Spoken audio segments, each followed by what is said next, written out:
আমাদের সকলকে জানা অতি জরুরি বা প্রয়োজনীয় মনোভাব জানি। দেখবেন মানুষ কথায় কথায় বেদাতি পন্থে যারা আছে তারা তো বলেই, এবং আহলে সুন্নাহ ওয়াল জামাতের মানুষও তারাও কিছু কিছু জায়গায় বলে এজিদ শব্দটাকে সামনে রেখে বলে। যেমন কথায় কথায় মানুষের ভুল ত্রুটি দেখলে শয়তান বলি, তো একটা মানুষ লাগে শয়তান, তুই এজিদের বংশের লোক নাকি রে? হ্যাঁ, তুই কাফের এজিদের লোক, এজিদের মতো তোর চরিত্র। তার মানে আদৌ জানে না সেই মানুষটা যে এজিদ যে লোকটা কে, তার বাবার নাম কি, মায়ের নাম কি, তার বংশ পরস্পরের নাম কি, কোন বংশ থেকে সে উঠে এসেছে, আর এজিদ লোকটা কি বা কেন সে জানেই না। ওই জন্য কথায় কথায় বলে যে তুই এজিদ কাফের বংশের লোক। তার মানে এজিদকে কি বলা হলো? কাফের বলা হলো। সুবহানাল্লাহ। তবে এতটুকু মাথায় আপনারা মনে রাখবেন, এজিদ কিন্তু কাফের নয়, আর এজিদ ফেরেশতাও নয়। দুটো শব্দ মাথায় রেখে আলোচনা আজকে আমি শুরু করব, এবং আপনারা মাথায় রেখে এই শব্দটিকে মানে মাথায় রেখে আপনারা বক্তব্যটা শুরু করবেন। কি বললাম আবারও বলছি যে এজিদের ব্যাপারে আমরা কটূক্তি করি, এজিদ কিন্তু মানে কাফের নয় এবং সে ফেরেশতাও নয়। তবে কেমন মানুষ দেখেন, আমি আপনাদের সামনে একটা একটা করে নিয়ে আসবো। প্রথমেই জেনে নিতে হবে আমাদের যে এই 10ই মুহররম অর্থাৎ আশুরার দিনটা যে হুসাইন কেন্দ্রীয় যে ঘটনাটা ঘটতে চলেছে, যে ঘটনাকে কেন্দ্র করে সারা পৃথিবীর মানুষ কম বেশি দেখবেন অফিস আদালতে, স্কুল কলেজ ইউনিভার্সিটিতে সমস্ত জায়গায় ছুটি ঘোষণা থাকে। এই কেন্দ্র করে কিছু কিছু মাদ্রাসাও ছুটি ঘোষণা করে। এই দিন আমাদের কি ঘটেছে? এই দিন হুসাইন রাদিয়াল্লাহু তাআলা আনহুকে নিয়ে এত কেন খুনাখুনি, এত তাজিয়া, এত মহরম করে কেন আমরা মাতামাতি করি জেনে নিন। এজিদের আব্বার নাম হলো খলিফা ইমাম মুয়াবিয়া রাদিয়াল্লাহু তাআলা। তিনি যখন মর্মাহত অবস্থায় অন্তিম কালে একবারে শেষ পর্যায়ে তিনি চিন্তা ভাবনায় পড়লেন। চিন্তা ভাবনাটা কি? কয়েক ঘন্টার আলোচনা আপনাদেরকে কয়েক মিনিট আমি দেব, কিভাবে দেব আমি বুঝতে পারছি না। কয়েক ঘন্টার আলোচনা আপনারা জানেন হয়তো অনেকেই, এজিদের রহস্য বলে একটা কিতাবও পাওয়া যায় বাজারে। তা যখন ইমাম মুয়াবিয়া রাদিয়াল্লাহু তাআলা আনহু তিনি যখন অন্তিম কালে ভাবনা চিন্তায় বসলেন কি যে আমি যে খলিফা ছিলাম, আমার পরবর্তী খলিফার পদে কে বসবে, কাকে রাখা যাবে, উপযুক্ত মানুষ কে আছে। হঠাৎ করে তার মনের ভেতরে বাসনা, চিন্তা, চেতনা যে আমার একজন ছেলে, যোগ্য বেটা ইয়াজিদ বিন মুয়াবিয়া, সুতরাং একই খলিফার পদে নিযুক্ত করতে হবে। এই হলো ঝামেলা শুরু। এটাই থেকে শুরু হয়ে গেল। আপনারা ঘুমাচ্ছেন? আস্তাগফিরুল্লাহ। খুব সূক্ষ্ম ব্রেনে শুনতে হবে, কেননা প্রথমেই বলেছি কয়েক ঘন্টার বক্তব্য কয়েক মিনিট দেবো, তাহলে অনেক ছাঁটাই বাছাই করে আপনাদেরকে দেবো, তারপরে নিয়ে আসবো আমাদের কি করণীয়। তাহলে সর্বপ্রথমে শুরু হলো কোথায় থেকে? যে ইমাম মুয়াবিয়া রাদিয়াল্লাহু তাআলা আনহু তিনি যখন তার ভাবনা, তার চেতনা, তার ফয়সালা যখন যে আমার পরের খলিফা, আমার পরবর্তী খলিফা যিনি হবেন সেটা উপযুক্ত আমি দেখছি এই মুহূর্তে আমারই একজন ছেলে ইয়াজিদ বিন মুয়াবিয়া, তাকেই করতে হবে। এই কথাটা যখনই তিনি কে শুনলেন? হযরত হুসাইন রাদিয়াল্লাহু তাআলা আনহু শুনলেন। শোনার পরে তিনি মানতে পারলেন না। না মানার কারণটা শুনিলেন। তিনি কি পদলোভী ছিলেন? আস্তাগফিরুল্লাহ, না। শরীয়তের দৃষ্টিতে, ইসলামের ইতিহাসে তাকে পদবী বলা হয়নি, তবে তিনি রাজি ছিলেন না। কেন? হযরত হুসাইন রাদিয়াল্লাহু তাআলা আনহু রাজি না থাকার কারণ একটি, যে বাবার চেয়ারে ছেলে বসবে, তার মানে বাবা ছিল খলিফা আর ছেলে তার চেয়ারে বসবে খলিফা পদে, এই সিলসিলাটি প্রতিরোধ করতে হবে, এবার উঠিয়ে দিতে হবে। তার কারণ হযরত হুসাইন রাদিয়াল্লাহু তাআলা আনহুর চিন্তাটা কি ছিল? যদি আজকে ইমাম মুয়াবিয়ার ছেলে ইয়াজিদ যদি আজকে খলিফার পদে যদি বসে, তাহলে জেনে নিন এমন একটা সময় আসবে, এমন একটা জায়গায় মানুষ পৌঁছে যাবে যে সেখানে অযোগ্য মানুষকে খলিফা নিযুক্ত করা হবে, আর অযোগ্য মানুষকেও খলিফা হিসাবে তাকে মেনে নিতে হবে। এই জন্য হযরত হুসাইন রাদিয়াল্লাহু তাআলা আনহু তিনি বললেন এটা কখনোই মানা যাবে না। এবার এই যে মানা যাবে না যখন তিনি বললেন, তখন চিন্তা ভাবনাটা কি ছিল দেখেন।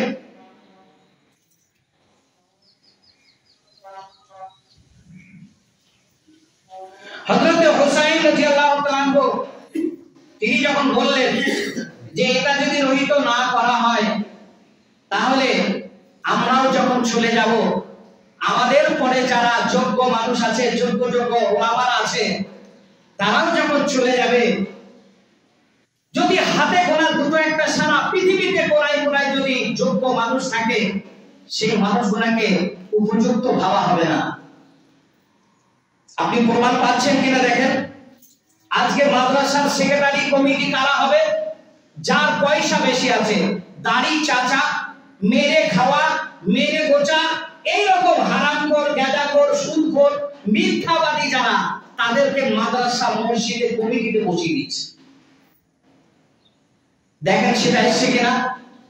হযরত হুসাইন রাদিয়াল্লাহু তাআলা আনহুর চিন্তা চেতনাটা যা ছিল, সেটা আজকে বাস্তবায়ন হয়েছে কিনা আপনারা নিজের সচক্ষে দেখতে পাচ্ছেন। আজকে যদি মাওলানা নুরুল ইসলাম সাহেবুল হাদিস ঝাড়খণ্ডের মাটিতে যদি সেখানে জালসা শুনতে যায়, সাহেবুল হাদিস বলে তাকে একটা চেয়ার দেওয়া হবে না। কিন্তু সেই এলাকার একজন তাবর মানুষ, বছর গেলে হাজার হাজার মানুষকে খুন করেছে তার নেতৃত্বে, দেখা গেছে হাজার মানুষের রক্ত শোষণ করেছে, কিন্তু মাদ্রাসায় 5 লক্ষ টাকা ওয়াদা দিয়েছে, প্রতিশ্রুতি দিয়েছে, সেই মানুষটার জন্য একটা বিশাল একটা চেয়ার সেখানে নির্বাচন করা হয়। এই চেয়ারটাই কে বলছে? অবক অতিথি, প্রধান অতিথি, দ্বিতীয় অতিথি, দেখবেন তাদের জন্য চেয়ার করা থাকে। দেখেন হযরত হুসাইন রাদিয়াল্লাহু তাআলা চিন্তা চেতনাটা যা ছিল, আজকে সেটা বাস্তবায়ন হয়েছে কিনা আপনারা নিজে সচক্ষে দেখতে পাচ্ছেন।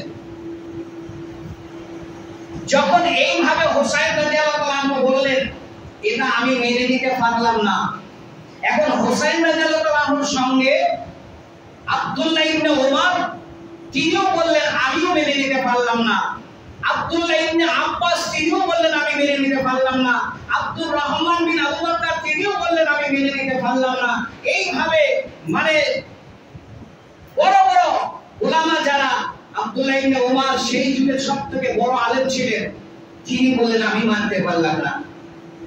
তো যখন এইভাবে কিছু মানুষের বক্তব্য যে ইয়াজিদ বিন মুয়াবিয়া রাষ্ট্র চালানোর ব্যাপারে, দেশ চালানোর ব্যাপারে অভিজ্ঞ আছে, যোগ্যতা মানুষ, যোগ্যপূর্ণ মানুষ, অযোগ্য ভাবছি না। তবে হুসাইন রাদিয়াল্লাহু তাআলা এবং ইমানদার যারা, তারা বলল কি অযোগ্য হিসাবে আমরা অমান্য করছি না, যোগ্য ঠিক আছে, কিন্তু বাবার পদে ছেলেকে বসানো এই সিলসিলাটা যাতে না থাকে, যখন যে সময়টা আসবে সেই যুগের সবথেকে যিনি যোগ্যবান মানুষ তাকে সেই পদে দেওয়া হবে, এটাই আমি চাই। যখন এই খবর পৌঁছে গেল, তাহলে ইয়াজিদ বিন মুয়াবিয়া রাদিয়াল্লাহু তাআলা আনহুর নাম যখন ঘোষণা হয়েছে, সেটা কিভাবে কাটা যাবে? এই ইয়াজিদ খলিফার পদে তিনি খলিফার পদ থেকে যখন পদচ্যুত হলেন, মারা গেলেন যে বছরে 60 হিজরিতে তিনি মারা গিয়েছেন। সেই 60 হিজরিতে 4 তারিখে তিনি রজব মাসের 4th তারিখে তিনি মারা যাচ্ছেন। ইমাম মুয়াবিয়া রজব মাসে 60 হিজরি রজব মাসে 4 তারিখে তিনি মারা যাচ্ছেন। সেদিন কিন্তু ইয়াজিদ বাড়িতে ছিল না। তার মানে আব্বার মৃত্যুর সময় তিনি বাড়িতে ছিলেন না, বহু দূরে চলে গিয়েছিলেন। সেখান থেকে খবর পেয়ে যখন বাবার মৃত্যুর খবর শুনে আসছেন, এসে দেখলেন আমার আব্বার কাফন দাফন সব হয়ে গেছে, মানুষ সব গন্তব্যস্থলে চলে গেছে। এইবার ইয়াজিদ যখন নিজের গন্তব্যস্থলে ফিরলেন, বাড়িতে ঢোকার পরেই একটা স্লোগান তৈরি হয়ে গেল, কি যে আমাদের খলিফা চলে গেলেন, কিন্তু খলিফা যাওয়ার পূর্বে একটা নাম তিনি ঘোষণা দিয়ে গেছেন। নামটা কি? ইয়াজিদ বিন মুয়াবিয়া আমার পরের স্থানে সে অর্থাৎ খলিফার পদে নিযুক্ত হবে। এই খবরটা যখন ইয়াজিদ পেলেন, ওদিকে বাবার শোক মুছে গেল। কেন? পদলোভী, পদ পেয়ে গেছে, একটা খলিফার পদ পেয়ে গেছে, কি কম ব্যাপার? যেমন এখন পঞ্চায়েতের প্রধান যদি ঘোষণা হয়ে যায়, আজকে এমএলএ এমপি যদি ঘোষণা হয়ে যায়, আমাদের রাত্রে ঘুমটা হারাম হয়ে যায়, আমরা দিন রাত পুরো পার্থক্য করতে পারি না। ঠিক ইয়াজিদ বিন মুয়াবিয়া যখন বাড়ি ফিরে শুনলেন যে আমার নামটা আমার বাবা ঘোষণা দিয়ে মারা গেছেন, খুশিতে আত্মহারা হয়ে গেলেন। এবার পত্র লিখতে শুরু হলো, বিভিন্ন জায়গায়, বিভিন্ন দেশে, বিভিন্ন রাজ্যে তিনি এবার পত্র লিখতে শুরু করলেন। এবার হবে কি, ইয়াজিদ বিন মুয়াবিয়ার সঙ্গে তাদের দেখা করতে হবে। কেন? তিনি খলিফার পদে নিযুক্ত হয়েছেন আব্বার কথা মোতাবেক। এই খবর শোনার পরে সকলে চলে আসলো। সেখানে আসার পরে বিভিন্ন জায়গায় যখন চিঠি পৌঁছে গেল, সেই চিঠির খবর শুনে কুফার গভর্নর ছিলেন সেই সময় নোমান ইবনে বাসির, যে কুফা অর্থাৎ কারবালার কেন্দ্রীয় যে কুফা, সেই কুফা যিনি গভর্নর ছিলেন তার নাম হলো নোমান ইবনে বাসির। আর বসরার যিনি গভর্নর ছিলেন তার নাম হলো উবাইদুল্লাহ ইবনে জিয়াদ। এই উবাইদুল্লাহ ইবনে জিয়াদের নামটা ভুলবেন, এই নামটাকে স্মরণ করে আজকে আলোচনা শুরু হবে। আর মদিনার যিনি গভর্নর ছিলেন সেই যুগের অন্তিমকালে ছিল কি, ওলীদ ইবনে উতবা।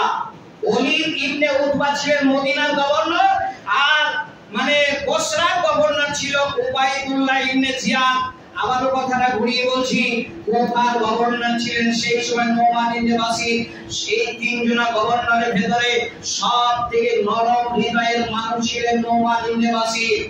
যখন বিভিন্ন দেশ দেশান্তে যখন চিঠি পৌঁছে গেল, তখন ইয়াজিদ বিন মুয়াবিয়া চিন্তা করলেন যে এখানে হুসাইন যখন আমার মানে খলিফা, আমার খলিফা নামে ঘোষণা হয়েছে, এটা মেনে নিতে রাজি নয়, তাহলে তার বিরুদ্ধে প্রত্যয় নিতে গেলে এই নোমান ইবনে বাসিরের দ্বারা সম্ভব নয়। তাহলে কি করবে?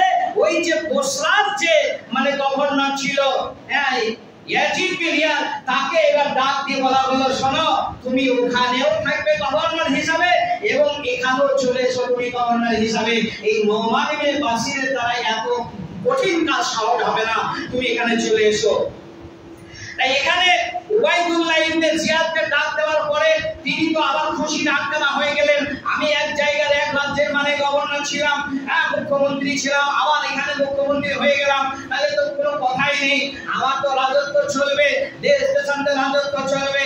এই চিন্তা চেতনা নিয়ে সে আনন্দে মানে আত্মহারা হয়ে পৃথিবীতে চলাফেরা শুরু করলো। এবার কুফাবাসীরা হুসাইন রাদিয়াল্লাহু আনহুকে কি করলেন? একাধিক এবার চিঠি পাঠালেন। যখন হুসাইন রাদিয়াল্লাহু আনহু মানে দ্বিমত করেছিলেন যে আমি ইয়াজিদ বিন মুয়াবিয়াকে খলিফা হিসাবে মেনে নিতে পারলাম না, সেই খবরটা যখন কুফাবাসীরা পেয়ে গেলেন, কুফাবাসীরা এবার একাধিক চিঠি, একটা দুটি নয়, একের মানে 100 200 হাজারও অধিক চিঠি এবার পৌঁছিয়েছে। চিঠিতে কি লেখা ছিল ভালো করে কান খুলে শুনে নেন। সেদিন মানে হুসাইন রাদিয়াল্লাহু আনহুকে চিঠির মাধ্যমে জানাতে চেয়েছিলেন, কুফাবাসীরা বলছেন যে হুসাইন তুমি হলো নবীর নাতি হোসেন, তোমার মাথার উপরে নবীর হাত বুলিয়েছে, তোমার বুকের সঙ্গে নবীর বুক মিলেছে, তোমার পেটের সঙ্গে নবীর পেট মিলেছে, তোমার বডির সঙ্গে নবীর বডির সাথে মানে অ্যাডজাস্ট হয়েছে, স্পর্শ হয়েছে, সংস্পর্শে আমরা কত আনন্দ কত খুশি হলাম। আজকে যদি খলিফার পদে যদি ইয়াজিদ বিন মুয়াবিয়া না হয়ে যদি তোমাকে বসানো হতো, তবে তুমি শুনে নাও, হোসেন বিন আলী, হোসেন বিন আলী, তুমি একটা ঘোষণা আমাদের শুনে নাও। আমরা কোফাবাসী, কোফা থেকে বলছি, তুমি আমাদের কোফার মাটিতে চলে এসো। কেন? এখানে এসে কি লাভ হবে? দেখো, ইয়াজিদ বিন মুয়াবিয়াকে শুধু আমি নয়, চিঠি লিখছেন তিনি বলছেন শুধু আমি নয়, ইয়াজিদ বিন মুয়াবিয়াকে খলিফা পদে আমরা কেউ মানি নাই, মানছি না, মানবো না। এইভাবে 1 লক্ষর অধিক আমরা মানুষ একত্রিত হয়ে গেছি। সুতরাং তোমার মতো যোগ্যবান মানুষ থাকতে, নবীর নাতি হোসেনের মতো যোগ্যবান লোক থাকতে, এখানে মানে ইয়াজিদ বিন মুয়াবিয়ার মতো মানুষকে আমরা, অযোগ্য মানুষকে আমরা কখনোই খলিফা মেনে নিতে আমরা পারবো না। তুমি আমাদের কাছে চলে এসো, আমরা যুদ্ধ করতে প্রস্তুত আছি, আমরা যুদ্ধ করব তোমার সঙ্গে। 1 লক্ষর অধিক মানুষ আমরা প্রস্তুতি নিয়েছি। কথাটা কি সত্য? আপনার কি মনে হয়? উনি তো ইমানদার মানুষ ছিলেন, নরম হৃদয়ের মানুষ ছিলেন। তা উনি যখন চিঠি পেলেন, একটা নয়, দুটি নয়, 100 নয়, 200 নয়, হাজার হাজার চিঠির যখন একই সংবাদ যে হোসেন রাদিয়াল্লাহু আনহুকে বলতে চাইলেন আপনি চলে আসুন, আপনার পক্ষে আমরা আছি, এইভাবে যখন একাধিক চিঠি পেলেন, ওনার পায়ের তলা থেকে মাটি সরে গেল। কেন? তিনি ভাবলেন, চিন্তা করলেন, তাই তো তাদের কোফাবাসী সবাই মেনে নিতে পারেনি। 1 লক্ষ মানুষ আছে না, সেখানে আমাকে যেতে হবে। এখন এখানে নিয়োগ করে নিলেন হযরত হোসেন রাদিয়াল্লাহু আনহু।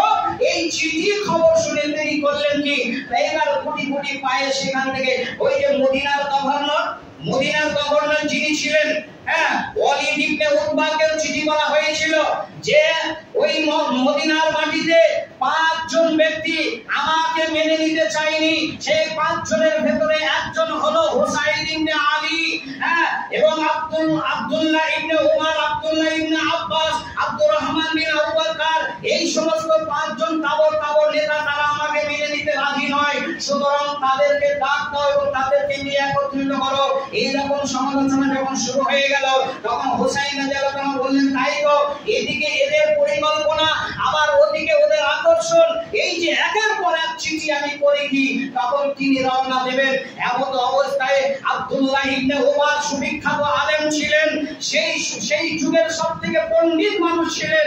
উনি তখন বললেন, হোসেন কোথায় যাবেন আপনি? বলল, আমি মক্কায় যাব। বলল, আপনি কি শুধু মক্কা দিয়ে যাবেন, না মক্কা থেকে আবার কোথায় যাবেন? তা বলে, আমাকে তো মক্কায় যেতে দাও তো। বলে, দেখেন, মক্কা থেকেই বাস, মক্কা থেকে আর দ্বিতীয় পরিকল্পনা যদি আপনার ভেতরে না থাকে। কেন? আমি দেখছি আপনার বিপদ খুব নিকটে চলে এসেছে। আপনি যেন না, শুনলেন না। শত বাধার পরেও উনি করলেন কি, সেখানে চলে গেলেন। হোসেন রাদিয়াল্লাহু আনহু মক্কায় চলে গেলেন। মক্কায় যখন পৌঁছে গেছেন, কোফাবাসী খবর পেল মদিনা থেকে মক্কায় এসে গেছে, তার মানে আমাদের নিকটে চলে এসেছে। আবার তিনি চিঠি পেয়ে গেলেন, আবার একাধিক চিঠি পেলেন, তার মানে ভেবে নিলেন যে হয়তো হোসেন রাদিয়াল্লাহু আনহু মক্কা থেকে, এই মদিনা থেকে মক্কায় এসেছে, মানে ওখানে কি দাঁড়িয়ে যাবে নাকি, ওখান থেকে আবার ফিরে যাবে নাকি, যাতে ফিরে না যায়। ওই জন্য হোসেন রাদিয়াল্লাহু আনহুকে কুফাবাসীরা আবার একাধিক চিঠি করতে শুরু করলো। বলা হলো, হোসেন আপনি চলে আসুন, আপনার মতো যোগ্যবান মানুষ থাকতে ইয়াজিদ বিন মুয়াবিয়াকে আমরা জীবনে মেনে নিতে পারছি না, পারবো না। তিনি বললেন কি, আবার ওখান থেকে রওনা দেবেন। আবার শুরু বাধা দিলেন আব্দুল্লাহ ইবনে উমর, আব্দুল্লাহ ইবনে আব্বাস, তিনি বাধা দিলেন, না না না না, আপনি কখনোই কুফাবাসীর কথায় আপনি চলে যাবেন না। আপনার বাবাকে যারা মেরেছিল, আপনার বাবার উপরে যারা অত্যাচার করেছিল, সেই কুফাবাসী আপনাকে মারার জন্য পরিকল্পনা তৈরি করেছে। আপনি কখনোই যেতে সেখানে পারবেন না। কিন্তু হাজারো বাধা, অতিক্রম করে তিনি আবার রওনা দিলেন। সেখানে তিনি চলে গেলেন। যাওয়ার পরে ওই যাওয়ার ঠিক কিছুদিন আগে তখন করলেন তার একজন চাচাতো ভাই হুসাইন বিন আলী রাদিয়াল্লাহু তাআলা আনহুর একজন চাচাতো ভাই মুসলিম ইবনে আকিল। মুসলিম ইবনে আকিল হলো হুসাইনের চাচাতো ভাই। আজকে একটু সময়ের দিকে তাকাবেন না, আজকে বিষয়টা আর অন্যদিন হবে না, তাই আমি আপনাদের কাছে একটু অনুরোধ করছি। তাই এখানে মুসলিম ইবনে আকিল হলো হুসাইন রাদিয়াল্লাহু আনহুর চাচাতো ভাই। তাকে বলল, ভাই তুমি একবার কুফার মাটিতে চলে যাও। কেন? ওদের যে চিঠি আমার কাছে একাধিক এসেছে, এই চিঠিটার সঠিক কতটা আর ওরা কি পরিকল্পনা নিয়েছে, এই খবরটা তুমি একটু নেবার জন্য ওখানে চলে যাও। ভাই এখনকার মতো তো টেলিফোন ছিল না, মোবাইল ছিল, এত মোবাইলের সঙ্গ ছিল না। তখন ওই চিঠির মাধ্যমে যা হতো, সেই চিঠিটা হতে পারে 1 ঘন্টা, হতে পারে 1 দিন, হতে পারে 1 সপ্তাহ, হতে পারে 1 মাস, আবার 1 বছরও হতে পারে। এমন একটা চিঠি আছে।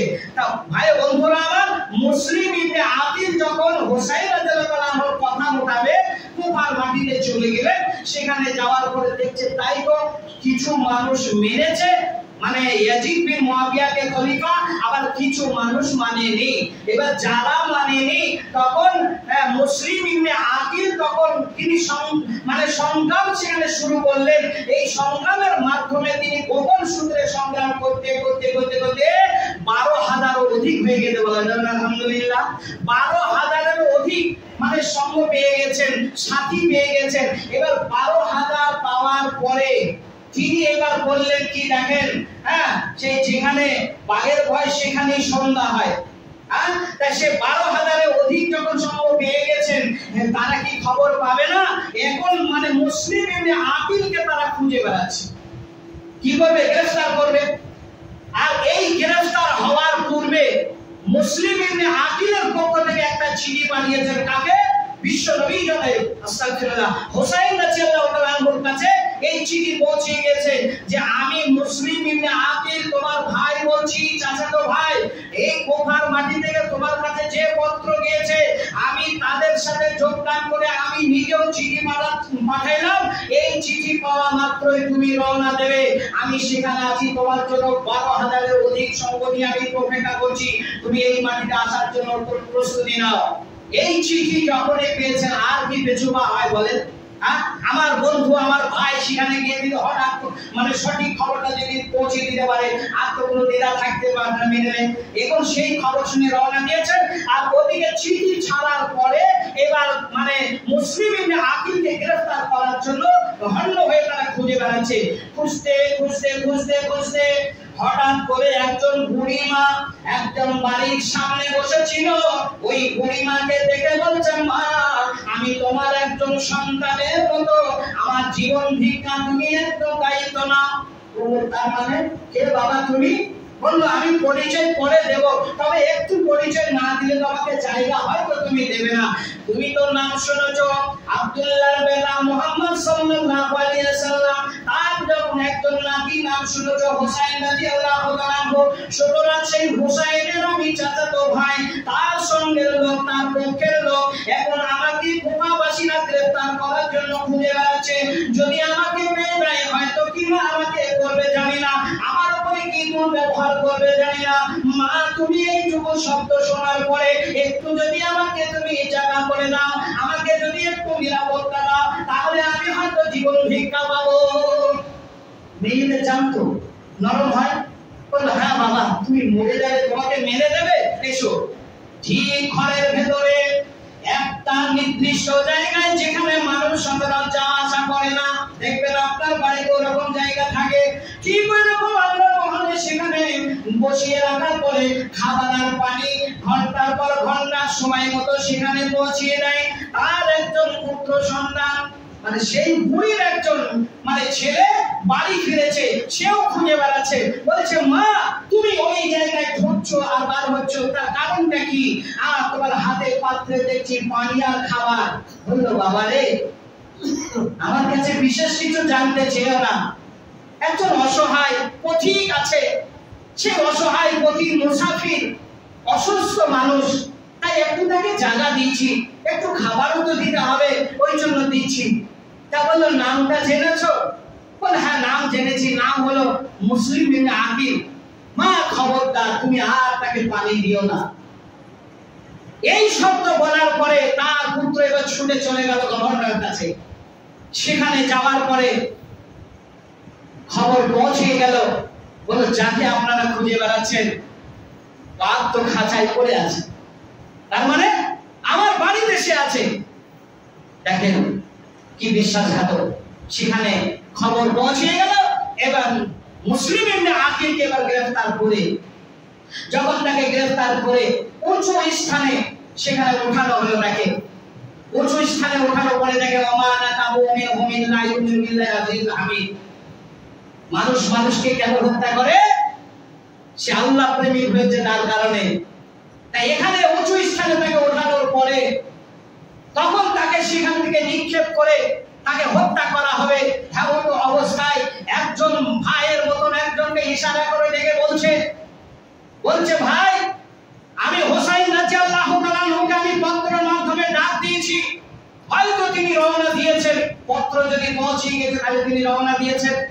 তো ভাই এই করুণ ঘটনার কি বলবো তোমাকে, তুমি যেমন করে পারো আমার হোসাইন রাদিয়াল্লাহু তাআলা আনহুকে খবর পৌঁছে দাও, যেন সে আর রওনা না দেয়, যেন এই মাটিতে না পা দেয়। আমার জীবন চাই যাই অবস্থা। এই অন্তিম কালে আমি তোমাকে যে ওসিয়তটা করছি ভাই, তোমার ইহকাল পরকাল উজ্জ্বলময় হবে, তুমি শান্তিময় পাবে। সুতরাং তুমি আমার হোসাইনকে একবার খবরটা পৌঁছে দাও, চিঠির মাধ্যমে যেমন করে হোক তুমি একবার পৌঁছে দাও যে আমি মুসলিম ইবনে আকিলের পক্ষে হতে বলছি, আর যেন এই মানে কোপার মাটিতে যেন পা না দেয়। এই শব্দ বলার পরে তাকে সেখান থেকে মেরে দেওয়া হলো। বলা যাবে না ইন্না লিল্লাহ ওয়া ইন্না ইলাইহি রাজিউন, মারা গেল সেখান থেকে। এইবার হোসাইন রাদিয়াল্লাহু তাআলা আনহুর কাছে তো খবর পৌঁছায়নি, তিনি তো খবর পাননি। তিনি চলে আসলেন, আসার পরে শত বাধা, এইবার সেখানে তাকে আসতে দেবে না একজন মুনাফিক। এই মুনাফিক তখন করলো কি, মুনাফিক তখন দেখে নিল উবাইদুল্লাহ ইবনে জিয়াদকে বলল, স্যার এই যে শিকার পেয়ে গেছি আমরা হাতে। মুনাফিকটার নাম মনে রেখে, উবাইদুল্লাহ ইবনে জিয়াদ, এই মুনাফিকটার নাম হলো সিমার। আর সিমার এবার মানে শক্তি এবং বুদ্ধি যোগাচ্ছে, উবাইদুল্লাহ ইবনে জিয়াদের শক্তি যোগাচ্ছে, কিন্তু গভর্নর ছিলেন। আর এই মুনাফিকটা ছিল সিমার। এই সিমার এখন বারবার বলছে যে ওকে আর ছেড়ে দেওয়া যাবে না। এখন যখন হোসাইন রাদিয়াল্লাহু তাআলা গ্রেফতার হয়ে গেলেন, মানে সামনে বাধা পড়ে গেল, কাটা পড়ে গেল, দেওয়াল দিয়ে দেওয়া হলো, তার মানে হোসাইন তুমি খাবো, এখান থেকে আর সামনে যেতে পাবে না, তার মানে ইয়াজিদের সঙ্গে তোমার মোকাবেলা দেখা সাক্ষাৎ হবে না। তখন হোসাইন রাদিয়াল্লাহু তাআলা বুঝতে পেরে গেছেন, আমি বিগত রজনীতে স্বপ্ন দেখেছিলাম, তার একজন পার্শ্ববর্তী বোনকে স্বপ্নের কথা বলেছিলেন। স্বপ্নের ব্যাখ্যা 5টা ছিল, তার ভেতরে একটা ব্যাখ্যা ছিল। স্বপ্ন দেখার পরে হঠাৎ চমকে ওঠে, ঘুম ছেড়ে তখন বসে গেছেন। তার পার্শ্ববর্তী একজন বোন জিজ্ঞাসা করলেন, হোসাইন তুমি কি ব্যাপার, গভীর রাতে তুমি উঠে পড়লে কেন? বলল আমি স্বপ্ন দেখলাম। স্বপ্নটা কি?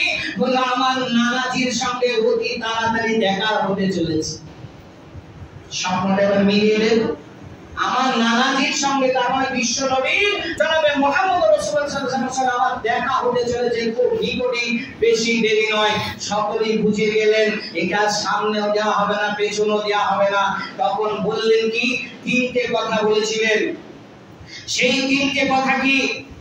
3টে কথা হলো, যখন হোসাইন রাদিয়াল্লাহু তাআলা আনহু দেখলেন যে আমাকে আর সামনে যেতে দেবে না, তখন তিনি বললেন, শোনো আমাকে যদি যেতে না দাও তাহলে আমার 3টে কথার ভেতরে একটা তোমরা মেনে নেবে।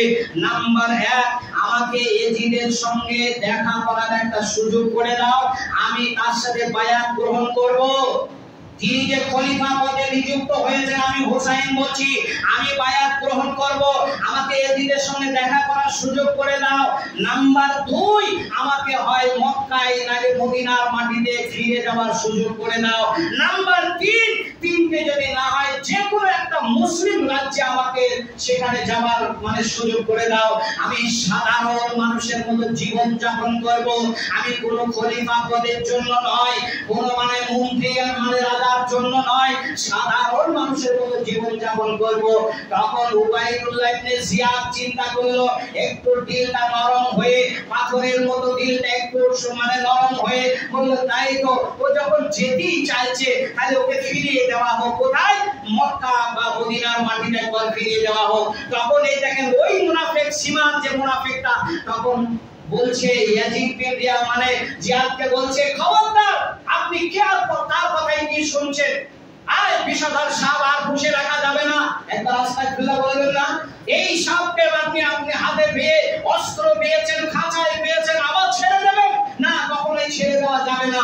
এই সেই দিনটা ছিল 9ই মুহররম। 9ই মুহররমে যাওয়ার পরে ফজরের নামাজ পড়ছেন কারবালার মাটিতে, সেই কারবালার মাটিতে সব 10ই মুহররম ফজরের নামাজ পড়ছে। মানে এতে ইসলামের ইতিহাসের খাতায় এসেছে, যিনি ফজরের নামাজ সেদিন আদায় করলেন হুসাইন রাদিয়াল্লাহু তাআলা আনহু, বানি বেবাদি মক্কার যারা শত্রু ছিল, মিত্র, সবাই তারা করেছিল কি, ওই হুসাইন রাদিয়াল্লাহু তাআলা আনহুর পেছনে এক ইমামের পেছনে তারা নামাজ আদায় করেছিল। আর এই নামাজ আদায় করার পরে তাকে আর সামনে যেতে দেওয়া হয়নি। 10ই মুহররমে তাকে শহীদ করা হয়েছিল। ইন্না লিল্লাহি ওয়া ইন্না ইলাইহি রাজিউন। সেই দিন তার মস্তিষ্ক কঞ্চল করে তার মাথাটা কেটে নিয়ে ইয়াজিদ বিন জিয়াদ সেদিন করেছিল কি, মানে ইয়াজিদ বিন মুয়াবিয়ার সামনে সেদিন করেছিল কি, এই গভর্নর, নিষ্ঠুর গভর্নর, তার মাথাটাকে নিয়ে গিয়ে সেখানে রক্তাক্ত অবস্থায় যখন পায়ের কাছে ফেলে দিল, সেদিন বলেছিল, লানা আব্দুল্লাহ, এই তোমার নামে আমি আল্লাহর কাছে লানত করছি, তোমার দেহে যদি এই নবীর রক্ত যদি প্রবাহিত হতো তুমি জীবনে এই কাজটি করতে পারতে না। কিন্তু আমি তো চাইনি যে হুসাইনের মানে হত্যা, আমি চাইনি। হুসাইনকে আমি ধরতে বলেছিলাম, তাকে আমি গ্রেফতার করতে বলেছিলাম, তাই বলে তাকে হত্যা করতে বলিনি। তুমি কেন হত্যা করলে? যার কারণে বলা হয়েছে ইয়াজিদ তাকে হত্যা করতে বলেনি, হত্যার ব্যাপারে তিনি খুশি হতে পারেননি, এবং সে যে মানে আমাকে মেনে নেবে না তার জন্য বেজ্জতি হোক এটাও তিনি চাইনি। যার কারণে ওলামারা বলতে চাচ্ছেন ইয়াজিদকে মানে কাফেরও বলো না এবং ইয়াজিদকে ফেরেশতাও বলো না, তাকে আল্লাহর রাস্তায় তাকে ছেড়ে দাও। আয় বন্ধুরা আমার, এই হলো ইয়াজিদের রহস্য, মানে সংক্ষিপ্ত বিবরণ আপনাদের